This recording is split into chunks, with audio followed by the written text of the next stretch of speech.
নমস্কার বন্ধুরা, আশা করি তোমরা সবাই ভালো আছো। আমিও খুব ভালো আছি। চলে এলাম আজ আমার ছেলের স্কুলে। খাওয়া দাওয়া করাবে। আজকে সরস্বতী পুজো হয়ে গেছে, তো আজকের খাওয়া দাওয়া করাবে।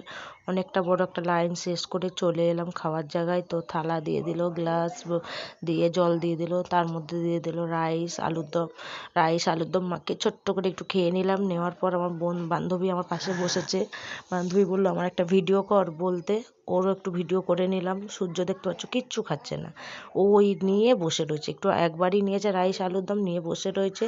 তারপর চলে এলো যথারীতি চাটনি। তো আমি চাটনি খেতে পছন্দ করি না, তোমরা জানো।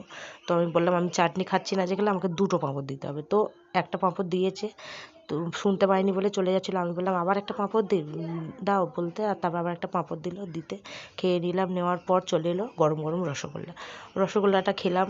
এত নরম, এত সুন্দর খেতে, খুব ভালো লাগলো। যথারীতি দেখতে পাচ্ছ। তারপরে চলে এলো পান্তুয়াটা খুব সফট, খুব ভালো লাগলো। খাওয়া দাওয়াটা এখানেই শেষ হলো আজকের। এইটুকুনি খাওয়া দাওয়া। তো তারপর আমার পেজটা লাইক, ফলো, কমেন্ট করে আমার পাশে থাকবে।